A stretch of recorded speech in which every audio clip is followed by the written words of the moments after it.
আসসালামু আলাইকুম। Hello everyone.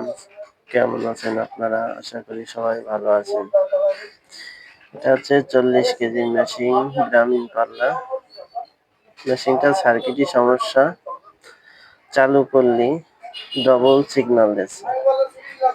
চালু করার সাথে সাথে ডবল সিগন্যাল দিচ্ছে। এই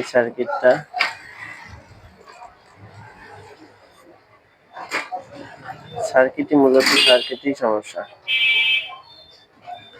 এই নতুন সার্কিট